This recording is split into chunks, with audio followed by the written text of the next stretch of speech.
നമസ്തേ. എല്ലാം തികഞ്ഞ ആളുകളുടെ ഇടയിൽ ജീവിക്കുക എന്നുള്ളതാണ് ഏറ്റവും ബുദ്ധിമുട്ടേറിയിട്ടുള്ള കാര്യം. എന്നാൽ തങ്ങളൊക്കെ തെറ്റുകാരാണ് എന്ന് തിരിച്ചറിവുള്ള ഒരു സമൂഹത്തിൻ്റെ കൂടെയാണ് ജീവിക്കുന്നതെങ്കിൽ അത്രയും പ്രശ്നം അല്ലെങ്കിൽ അത്രയും ബുദ്ധിമുട്ട് ഉണ്ടാകില്ല എന്നുള്ളതാണ്. ഇപ്പോൾ ഉദാഹരണം പറഞ്ഞു കഴിഞ്ഞാൽ, അധ്യാപകർ മാത്രം ഇരിക്കുന്ന ഒരു സ്റ്റാഫ് റൂമിൽ ഇരിക്കുന്ന സമയത്ത് അവിടെ ഉള്ള അത്രയും ബുദ്ധിമുട്ടോ ജഡ്ജ്മെൻറ്റോ ചിലപ്പോൾ ഉണ്ടാവില്ല. ചിലപ്പോൾ കുറച്ച് കുറ്റവാളികൾ ഇരിക്കുന്നതായിട്ടുള്ള ഒരു ജയിലിൻ്റെ ഒരു അന്തരീക്ഷത്തിൽ. കാരണം അവർക്കറിയാം ഞങ്ങളൊക്കെ തെറ്റ് ചെയ്തിട്ട് തന്നെയാണ് ഇവിടെ വന്നിരിക്കുന്നത് എന്ന് ഭൂരിപക്ഷം ആളുകൾക്കും അറിയാമെന്നുള്ളതാണ്. അതുകൊണ്ട് എനിക്കും തെറ്റുകളുണ്ട്, കുറവുകളുണ്ട് എന്നുള്ളത് ഞാൻ മനസ്സിലാക്കുന്നു. അതുപോലെ തന്നെ എൻ്റെ ചുറ്റിനുള്ളവർക്കും കുറവുകളുണ്ട് എന്ന് മനസ്സിലാക്കുമ്പോൾ അവരുടെ ഇടയിൽ വളരെ മ്യൂച്വലായിട്ടുള്ള ഒരു ബാലൻസ്ഡായിട്ടുള്ള ബന്ധം ഉണ്ടാകാനുള്ള സാധ്യതയുണ്ട്.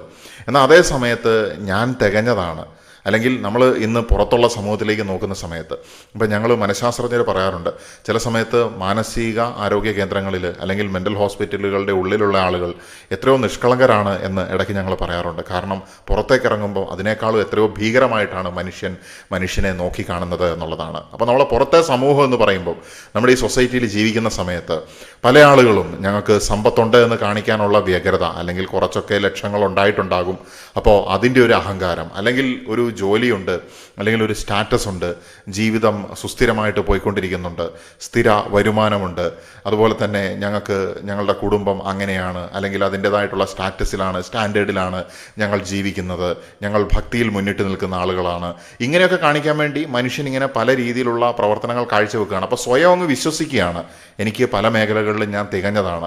അപ്പോൾ അവൻ്റെ ഒപ്പം എത്തിയിട്ടില്ല എന്ന് അവന് തോന്നുന്ന ആളുകളെ ഉപദേശിക്കുമെന്നുള്ളതാണ്. എനിക്കറിയാം, ലക്ഷക്കണക്കിന് രൂപ ബിസിനസ്സിലൂടെ വരുമാനം ഉണ്ടാക്കുന്ന വ്യക്തിയെ PSC പരീക്ഷ എഴുതാനായിട്ട് ഉപദേശിച്ചിട്ടുള്ള അധ്യാപകനെ എനിക്കറിയാം എന്നുള്ളതാണ്. അപ്പോൾ അങ്ങനെയുള്ള സാഹചര്യം എന്ന് പറയുമ്പോൾ ഒരു വിരോധാഭാസമാണ്. കാരണം മറ്റുള്ളൊരു മനുഷ്യനെ മനസ്സിലാക്കാൻ സാധിക്കുന്നില്ല. അപ്പോൾ എല്ലാ മനുഷ്യരും തികഞ്ഞവരാണെന്നല്ല ഞാൻ പറയുന്നത്.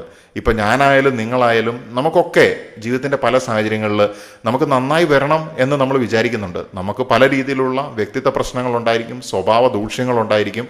അതിൽ നിന്നൊക്കെ മറികടന്ന് ഒരു മനുഷ്യനെ നശിച്ചു പോകണമെന്ന് ആഗ്രഹമില്ല. ഒക്കെ നന്നായി വരണം, നല്ല രീതിയിൽ പോകണം എന്നാണ് ആഗ്രഹം. പക്ഷെ അങ്ങനെ വരാൻ ശ്രമിക്കുമ്പോൾ തടസ്സം നിൽക്കുന്നതായിട്ടുള്ള മനുഷ്യരാരാ? ഞാൻ നേരത്തെ പറഞ്ഞ ഈ അമിതമായിട്ടുള്ള ജഡ്ജ്മെൻറ്റും അനാവശ്യമായിട്ടുള്ള ഉപദേശവും കൊടുക്കുന്ന ആളുകൾ തന്നെയാണ്. അപ്പോൾ ഒരു മനുഷ്യൻ്റെ ഭാഗത്തുനിന്ന് ഒരു തെറ്റ് വന്നു കഴിഞ്ഞാൽ പിന്നെ എല്ലാ കാലത്തും അവനെ ആ കണ്ണിൽ കൂടെ മാത്രം നോക്കിക്കാണുന്നതായിട്ടുള്ള, വിശാല ഹൃദയം ഇല്ലാത്തതായിട്ടുള്ള, എമ്പതി വളരെ കുറഞ്ഞതായിട്ടുള്ള, സ്വന്തം കണ്ണിലൂടെ നോക്കുന്ന കാര്യങ്ങൾ, അല്ലെങ്കിൽ സ്വന്തം പെർസ്പെക്റ്റീവ് മാത്രമാണ് അവൻ വെച്ചിരിക്കുന്ന ആ കണ്ണടയിലൂടെ കാണുന്നത് മാത്രമാണ് സത്യം എന്ന് പറയുന്നതായിട്ടുള്ള ചില വ്യക്തികൾ, അവരാണ് ഇതിന് തടസ്സമായിട്ട് നിൽക്കുന്നത്. അപ്പോൾ നമ്മൾ ഡീപ്പായിട്ട് എന്തൊക്കെയാണ് അവരുടെ പ്രത്യേകതകളെന്നും അവരുടെ പ്രവർത്തനം, അങ്ങനെ അതുമായിട്ട് ബന്ധപ്പെട്ട കുറച്ച് കാര്യങ്ങളാണ് ഈ വീഡിയോയിൽ ചർച്ച ചെയ്യുന്നത്. നന്നാവാൻ ശ്രമിക്കുന്ന മനുഷ്യന്റെ മുന്നിൽ തടസ്സമായിട്ട് നിൽക്കുന്ന വ്യക്തികളുടെ ഒന്നാമത്തെ ഒരു പ്രത്യേകത എന്ന് പറയുന്നത് ലേണിംഗ് ഇല്ലാത്ത അവസ്ഥയാണ്. അല്ലെങ്കിൽ എനിക്കെല്ലാം അറിയാമെന്നുള്ള ഭാവം, അല്ലെങ്കിൽ പഠനമില്ലാത്തതായിട്ടുള്ള, അപ്പോഴത്തെ സാഹചര്യങ്ങൾ മാറി വരുന്ന കാര്യങ്ങളെക്കുറിച്ചൊന്നും മനസ്സിലാക്കാനോ പഠിക്കാൻ നിൽക്കാത്ത വ്യക്തിയെ സംബന്ധിച്ചിടത്തോളം അയാളുടെ ഉള്ളിൽ നിന്ന് പെട്ടെന്ന് ജഡ്ജ്മെന്റ് അല്ലെങ്കിൽ വിധി നിർണയം വരും എന്നുള്ളതാണ്. അപ്പോൾ എല്ലാം അറിയാമെന്ന് വിചാരിക്കുന്ന ആളുകളാണ് പെട്ടെന്ന് മറ്റുള്ളവരെ വിധിക്കുന്നതിലേക്ക് എടുത്തു ചാടുന്നത്. അപ്പം നീ വിധിച്ചിട്ടുണ്ടെങ്കിൽ നീയും വിധിക്കപ്പെടും എന്നുള്ള കോസ്മിക് ലോ ഈ മനുഷ്യർ അന്നേരം മറന്നു പോവുകയാണ്. രണ്ടാമത്തെ കാര്യം എന്ന് പറയുന്നത്, ചോദിച്ചില്ലെങ്കിലും ഫ്രീ ആയിട്ട് ഉപദേശം കൊടുക്കുന്നതായിട്ടുള്ള വ്യക്തികൾ. നമ്മുടെ ജീവിതത്തിലേക്ക് തള്ളിക്കയറി വന്ന് അല്ലെങ്കിൽ കടന്നു വന്ന് നമ്മൾ സംസാരിക്കുന്ന വേളയിൽ പോലും അനാവശ്യമായിട്ട് ഉപദേശം നൽകുന്നത് പലപ്പോഴും 99% ആളുകൾക്കും അലോസരം ആയിരിക്കുമെന്നുള്ളതാണ്. കാരണം ഭൂരിഭാഗം ആളുകളും അവർക്ക് ഉപദേശം വേണമെങ്കിൽ അവരുടെ പ്രശ്നം അങ്ങോട്ട് പോയി പറയും, അല്ലെങ്കിൽ അത് ആഗ്രഹിച്ചുകൊണ്ടായിരിക്കും സംസാരിക്കുന്നത്. അത് ആഗ്രഹിക്കാത്ത ഒരു സാഹചര്യത്തിൽ ഒരു മനുഷ്യൻ അവൻ്റെ കാര്യത്തിൽ കോൺഫിഡൻ്റ് ആയിട്ട് മുന്നോട്ട് പോകുന്നു. എന്നാൽ പ്രായത്തിൽ മൂത്തു എന്നുള്ള കാരണം കൊണ്ടോ, അല്ലെങ്കിൽ അതിനേക്കാൾ മികച്ച ഒരു സർക്കാർ ജോലി ഉണ്ട് എന്നുള്ള കാരണം കൊണ്ട് ഒരു ബിസിനസ്മാനെ ഉപദേശിക്കുന്നു എന്ന് പറഞ്ഞതുപോലെ ചില ആളുകൾ എന്ത് ചെയ്യുകയാണ്, അവരുടെ ലിമിറ്റഡ് ആയിട്ടുള്ള പെർസെപ്ഷൻ്റെ, അവരുടെ ചുരുങ്ങിയതായിട്ടുള്ള ബോധമണ്ഡലത്തിൻ്റെ അടിസ്ഥാനത്തിൽ മറ്റുള്ള വ്യക്തികളെ ഉപദേശിക്കുന്നതായിട്ടുള്ള വ്യക്തികൾ. അപ്പോൾ ഇങ്ങനെയുള്ള ഫ്രീ ഉപദേശം അനാവശ്യമായിട്ട് കൊടുക്കുന്ന വ്യക്തികൾക്ക് വേറൊരു പ്രത്യേകതയും കൂടിയുണ്ട്. അവരുടെ ഉള്ളിൽ തന്നെ ഇപ്പോഴും തീരാത്തൊരു ഇൻസെക്യൂരിറ്റി ബാക്കി കിടക്കുന്നുണ്ട്. അതായത് ഇങ്ങനെ പോയില്ലെങ്കിൽ അങ്ങനെയാകും, അങ്ങനെയാണ്, പ്രശ്നമാണ്. ആ ഇൻസെക്യൂരിറ്റിനെ മറയ്ക്കാനും കൂടിയാണ് ഇവർ ഇങ്ങനെ മറ്റുള്ളവർക്ക് ഉപദേശം നൽകുന്നത്. നിങ്ങൾ ശ്രദ്ധിച്ചു നോക്കിയിട്ടുണ്ടെങ്കിൽ അറിയാം, ജീവിതത്തിൽ അല്ലെങ്കിൽ ലൈഫ് സാറ്റിസ്ഫാക്ഷൻ ഉള്ള വ്യക്തികളെ സംബന്ധിച്ചിടത്തോളം, സ്വന്തം ജീവിതത്തിൽ സാറ്റിസ്ഫാക്ഷൻ ഉള്ള വ്യക്തികളെ സംബന്ധിച്ചിടത്തോളം അവർ മറ്റുള്ളവരെ ഉപദേശിക്കാനായിട്ട് അധികം സമയം കളയാറില്ല, മെനക്കെടാറില്ല. അവർ അവരുടേതായിട്ടുള്ള കാര്യങ്ങളും അനുഭവങ്ങളും ചിലപ്പോൾ പങ്കുവച്ചേക്കാം.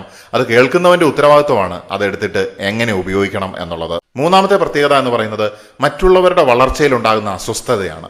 വേറൊരു വ്യക്തി വളരുന്ന സമയത്ത് ഇത്തരത്തിലുള്ള ആളുകൾക്ക് അസ്വസ്ഥത ഉണ്ടാകുവാണ്. അതിന്റെ കാരണം എന്താണെന്ന് വെച്ച് കഴിഞ്ഞാൽ ഇവർ സ്റ്റാഗ്നേഷൻ സംഭവിച്ച് കിടക്കുകയായിരിക്കും. അതായത് വളർച്ച ഒരു ഘട്ടത്തിൽ മാത്രം എത്തി നിൽക്കുന്നു. ചിലപ്പോൾ ജോലി ഉണ്ടാകും, പണം ഉണ്ടാകും, പക്ഷേ പോപ്പുലാരിറ്റി വേണമെന്ന് ആഗ്രഹമുള്ള ഒരാളായിരിക്കും. ലോകത്തിൽ അറിയപ്പെടണം, അല്ലെങ്കിൽ തൻ്റെ ഏതോ ഇഷ്ടപ്പെട്ട ഒരു കാര്യത്തിനെ അടിച്ചമർത്തി വെച്ചിട്ടായിരിക്കും അയാൾ പണിയെടുക്കാനായിട്ട് പോയിട്ടുള്ളത്. അപ്പോൾ അങ്ങനെയൊക്കെ ജീവിച്ച് ജീവിതത്തിൻ്റെ ഒരു പ്രത്യേക ഘട്ടത്തിലെത്തുമ്പോൾ അയാളുടെ സ്വപ്നങ്ങൾ നേടാനായിട്ട് അയാൾക്ക് സാധിച്ചിട്ടില്ല. എന്നാൽ മറ്റേ വ്യക്തി എന്ത് ചെയ്യുകയാണ്, അവൻ്റെ സ്വപ്നങ്ങൾക്ക് പുറകെ പോകുന്നത് കാണുമ്പോൾ എനിക്കുണ്ടായ ഈ സ്റ്റാഗ്നേഷനെ കുറിച്ച് എനിക്കൊരു ഫ്രസ്ട്രേഷൻ ഉണ്ടാവുകയാണ്. അതായത് എൻ്റെ ജീവിതത്തിലെ ഈ വളർച്ച മുരടിക്കലിനെ ഓർത്തിട്ട് എനിക്കൊരു വിഷമം ഉണ്ടാകുന്ന സമയത്ത് ഇങ്ങനെയുള്ള വ്യക്തികളും മറ്റുള്ളവർ നന്നാകുന്ന സമയത്ത് ഒരു തടസ്സമായിട്ട് മാറാനുള്ള സാധ്യത വളരെയധികമാണ്. അടുത്തതായിട്ടുള്ള വ്യക്തികൾ എന്ന് പറയുന്നത് സ്ഥിരമായിട്ടുള്ള വിലയിരുത്തൽ നടത്തുന്ന ആളുകളാണ്. വേറെ മനുഷ്യന്മാർ എന്ത് ചെയ്തിട്ടുണ്ടെങ്കിലും അതിനൊരു കമൻറ്റ് പറയുക, സ്ഥിരമായിട്ട് ഒരേ രീതിയിൽ തന്നെ കാര്യങ്ങളെ നോക്കിക്കണ്ട് ഒരു മുൻധാരണയോടുകൂടി അല്ലെങ്കിൽ ഒരു മുൻവിധിയോടുകൂടി മറ്റുള്ളവരെ കുറിച്ച് വിലയിരുത്തലുകൾ നടത്തുന്ന ആളുകൾ. ഇവൻ ഇങ്ങനെയായിരിക്കും, ഇവൻ ചെയ്താൽ അങ്ങനെയായിരിക്കും, എന്ത് പ്രവർത്തി ചെയ്തിട്ടുണ്ടെങ്കിലും സ്ഥിരമായിട്ട് ഇവർക്ക് ഒരു കമന്റ് തന്നെയായിരിക്കും കൊടുക്കാനായിട്ടുണ്ടാവുള്ളൂ. ഇങ്ങനെ കോൺസ്റ്റന്റ് ആയിട്ട് മറ്റുള്ളവരെ വിമർശിക്കുന്ന സമയത്ത് അല്ലെങ്കിൽ കോൺസ്റ്റന്റ് ആയിട്ട് ഇങ്ങനെ കമന്റ്സ് കൊടുക്കുന്ന സമയത്ത് ഈ ചെയ്യുന്ന വ്യക്തിക്ക് ഇവരുടെ പ്രവർത്തനം ചിലപ്പോൾ കോൺഫിഡൻസിനെ ബാധിക്കാനുള്ള സാധ്യതയുണ്ട്. പക്ഷെ മാറ്റം വേണ്ട ആളുകൾ എന്ത് ചെയ്യണം, ഇത്തരത്തിലുള്ള കമന്റുകൾ, അതായത് വഴിയിൽ കൂടി കുരച്ചുകൊണ്ട് നിൽക്കുന്ന എല്ലാ പട്ടികളെയും എറിഞ്ഞോടിക്കാൻ നോക്കിക്കഴിഞ്ഞാൽ നമുക്ക് ലക്ഷ്യസ്ഥാനത്ത് എത്താനായിട്ട് സാധിക്കില്ല എന്നുള്ളതാണ്. അപ്പോൾ അതിന് ചെവി കൊടുക്കാതെ മുന്നോട്ട് പോവുക, അഭിപ്രായങ്ങൾ നമുക്ക് ആവശ്യമുള്ളപ്പോൾ ചോദിച്ചു വാങ്ങുക എന്നുള്ളതാണ്.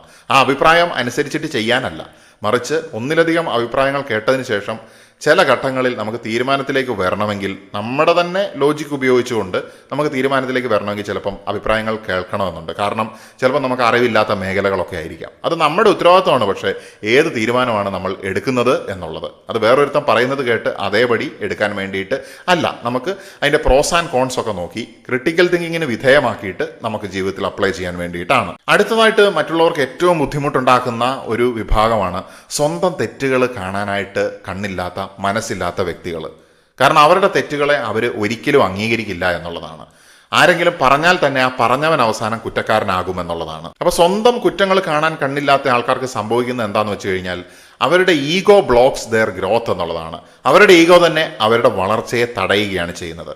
എന്നാൽ സ്വന്തം കുറ്റങ്ങൾ മറ്റുള്ളവർ പറഞ്ഞായാലും അല്ലെങ്കിൽ സ്വയം തിരിച്ചറിയുകയും ചെയ്യുന്ന സമയത്ത് അത് തിരുത്തിക്കൊണ്ട് നമ്മുടെ പേഴ്സണാലിറ്റി ഡെവലപ്പ് ചെയ്ത് മുന്നോട്ട് പോകാനായിട്ട് നമുക്ക് സാധിക്കും എന്നുള്ളതാണ്. അടുത്തതായിട്ടുള്ള വിഭാഗം എന്ന് പറയുന്നത് താരതമ്യം ചെയ്യുന്ന ആൾക്കാരാണ്.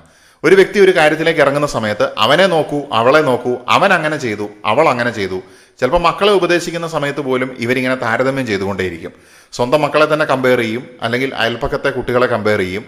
ഈ കമ്പാരിസൺ എന്ന് പറയുന്നത് ഗ്രോത്തിനെ കൊല്ലുന്ന ഒരു സംഗതി തന്നെയാണ്. വളർച്ചയെ ഇല്ലാതാക്കുന്ന ഒരു സാധനമാണ് ഈ കമ്പാരിസൺ അല്ലെങ്കിൽ താരതമ്യം ചെയ്തിട്ട് സംസാരിക്കുക എന്നുള്ളത്.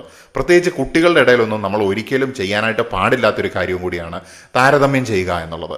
ഇങ്ങനെ അനാവശ്യ ഉപദേശം നൽകുകയും താരതമ്യം ചെയ്യുന്നതൊക്കെ ആയിട്ടുള്ള സ്വഭാവമുള്ള ആൾക്കാരുമായിട്ട് ഇടപെടുക എന്നുള്ളത് ഇന്നത്തെ യുവതലമുറയ്ക്കൊന്നും തീരെ ഇഷ്ടമല്ലാത്ത കാര്യമാണ്. എൻ്റെ മുന്നിൽ എന്നെ ഒരു കാലത്ത് ഉപദേശിച്ചിരുന്ന ആളുകളുണ്ടായിരുന്നു. അവരിൽ ഞാൻ ഈ പ്രത്യേകതകളൊക്കെ നിരീക്ഷിക്കുന്ന സമയത്ത് കണ്ടിട്ടുണ്ട് എന്നുള്ളതാണ്.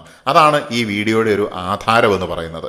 ഇത് ഏതെങ്കിലും വ്യക്തികളെ ഉദ്ദേശിച്ചിട്ടല്ല, മറിച്ച് എൻ്റെ ജീവിതാനുഭവങ്ങൾ മറ്റുള്ളവർക്കും കൂടി ഇൻസൈറ്റ് ലഭിക്കാനായിട്ട് ഞാനത് ഷെയർ ചെയ്യുന്നു എന്ന് മാത്രം. നിങ്ങളുടെ അനുഭവങ്ങൾ തീർച്ചയായിട്ടും നിങ്ങൾക്കും കമൻറ്റിലൂടെ ഷെയർ ചെയ്യാവുന്നതാണ്. നമുക്കെല്ലാവർക്കും ഒരു വേർഷൻ ഉണ്ടാവും. മറ്റുള്ളവർ നമ്മളെക്കുറിച്ച് ധരിച്ചിരിക്കുന്ന ഒരവസ്ഥയുണ്ടായിരിക്കും.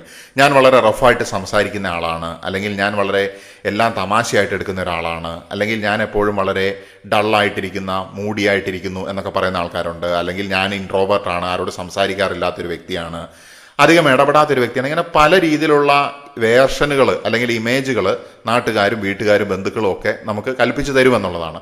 അപ്പം അങ്ങനെ ഒരു വ്യക്തിനെ ഇങ്ങനെ സ്റ്റീരിയോ ടൈപ്പ് ചെയ്യുന്ന സമയത്ത് ഈ വ്യക്തികൾക്ക് എപ്പോഴും മാറ്റം വരുമെന്നുള്ളതാണ്. കാരണം ഈ സ്റ്റീരിയോ ടൈപ്പ് ചെയ്തതുകൊണ്ടല്ല, വ്യക്തികളുടെ ഒരു അവസ്ഥ അങ്ങനെയാണല്ലോ. പേഴ്സണാലിറ്റിയിലും അല്ലെങ്കിൽ നമ്മുടെ വളർച്ച എപ്പോഴും നമ്മൾ ചിലപ്പോൾ ആരോട് ഇടപെടാതിരുന്ന ഒരു വ്യക്തി ചിലപ്പോൾ ആളുകളോട് ഇടപെടുന്ന രീതിയിലുള്ള ഒരു പ്രൊഫഷനിലേക്ക് പഠനത്തിന് ശേഷമൊക്കെ ചിലപ്പോൾ എത്തിച്ചേർന്നേക്കാം. പക്ഷേ ആ ഒരു ആദ്യത്തെ വേർഷൻ എന്താണോ അത് തന്നെയാണ് ഇയാൾ എന്നുള്ള രീതിയിൽ നോക്കിക്കാണുന്നതായിട്ടുള്ള ചില വ്യക്തികളുണ്ടായിരിക്കും.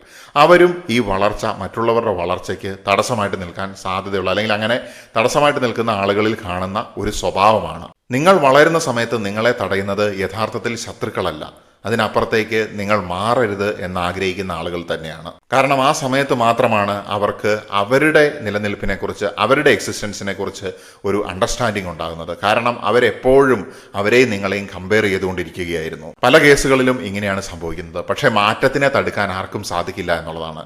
കാരണം ഈ പ്രപഞ്ചത്തിലെ ഒരേ ഒരു പെർമനന്റ് ആയിട്ടുള്ള കാര്യം, സ്ഥിരമായിട്ടുള്ള കാര്യം എന്താണ് എന്ന് ചോദിച്ചു കഴിഞ്ഞാൽ അത് മാറ്റം, പരിവർത്തനം, പരിണാമം മാത്രമാണ്. നമുക്ക് ആത്മീയമായിട്ടും അതുപോലെ തന്നെ നമ്മളുടെ പേഴ്സണാലിറ്റിയിലും പരിവർത്തനം അല്ലെങ്കിൽ പരിണാമം ഉണ്ടാക്കിക്കൊണ്ട്, ബോധമണ്ഡല വികാസം പ്രാപിച്ചുകൊണ്ട് നമുക്ക് എൻലൈറ്റൻമെൻറ്റിലേക്ക് അല്ലെങ്കിൽ ജ്ഞാനോദയം പ്രാപിച്ച ഒരു സമൂഹമായിട്ട് മാറാൻ സാധിക്കട്ടെ എന്ന് ആശംസിച്ചുകൊണ്ട് തുടരുവാൻ വേണ്ടി തന്നെ പ്രപഞ്ചത്തിൻ്റെ സന്ദേശങ്ങൾ ഇനിയും ആ സന്ദേശങ്ങളുമായിട്ട് വരും എന്ന് ഓർമ്മിപ്പിച്ചുകൊണ്ട് തൽക്കാലത്തേക്ക് നിർത്തുകയാണ്. നമസ്തേ.